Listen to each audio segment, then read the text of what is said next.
I'm watching a YouTube by a fella named Old Radio Al, and of course you can see it's called the Vintage Radio Collection.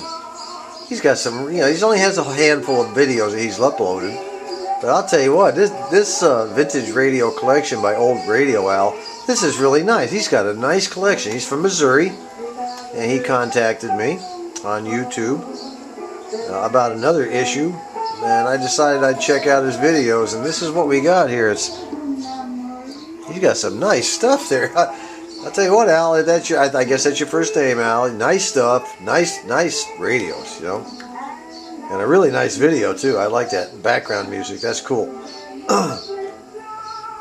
Very cool. Oh man, alive, good stuff.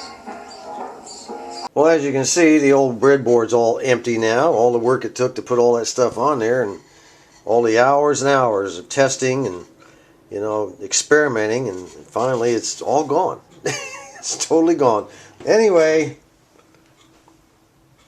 the reason it's all gone is because it's on this little thing right here that I am building, and this little thing right there will eventually be put into here like so. It's going to go down in there like this. I'm getting there. It's a slow process. I'll tell you what, doing this and trying to get everything to work right, and I guess if I put it in there right, it might help. Trying to get everything to work right and look right when you're done. You don't want it to look like a trash bucket when you get done. You want it to look halfway decent. But pretty much all the components are on right now, and this is the bottom of it. I have a couple down the bottom. I'm trying to keep the use of wires at a minimum. I don't want a million wires, sticking up everywhere. So it works pretty good. I used a couple of jacks, 4 jack screws on the bottom, and I stuck, I think those are 1.5 inch number 4 flathead screws in there for legs. The heat sink is down there with the voltage regulator on it. I've got the fuse in, and a couple of rubber grommets to bring wires in and out. And that's what's been going on. I'm going to continue to work on it. I'll be plugging the voltage regulator up using this connector. The connector right there. It'll plug right in there just as slick as a whistle. And then all the power transformers are mounted on the lid like so. So that's what she's going to look like basically when we're all done. We're going to go ahead and have everything on top. Up here will be the power transformers, and then this circuit board will be suspended. Once I get all these wires hooked up the way they're supposed to be, the circuit board will basically be suspended from the bottom of the lid on wires attached to these terminal strips, one there and one there, and I've got one down here by my thumb that's got to have some wires hooked to it. Anyway, when it's all done, we'll be able to lift the entire mechanism up, set it over the top here like this, and then solder up the last wires, and then plug in the voltage regulator, and then set the whole thing right down inside there. And if we're lucky, it'll all work.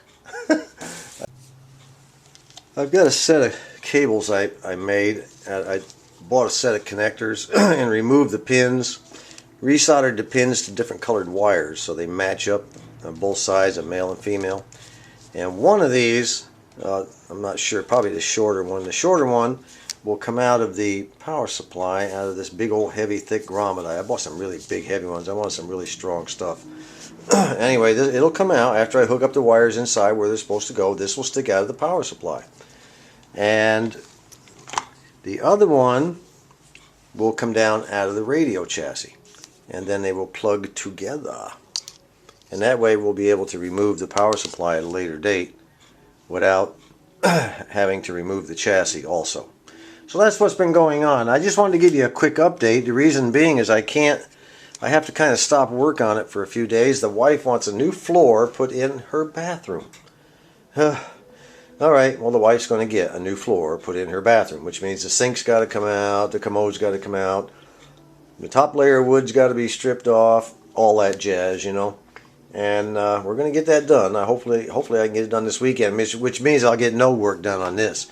We won't be able to start back until next week, which will be the, I don't know, what is that, the 6th, I guess. Today's the 3rd, 4th, 5th. Yeah, I guess it's the 6th of May.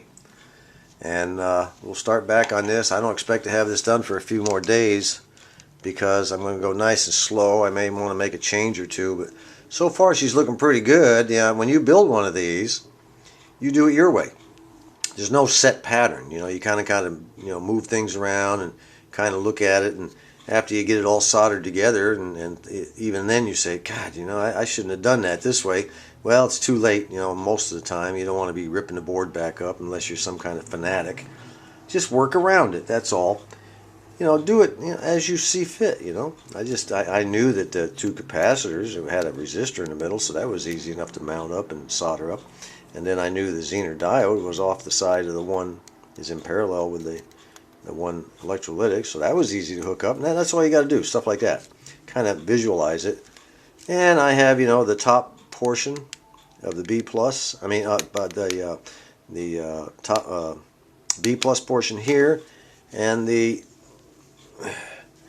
filament portion down here, just like I have on the schematic. So that's what's going on. I just wanted everybody to kind of get an idea. I haven't forgot you. I am working on it, and we are making progress. Just give me a little more time.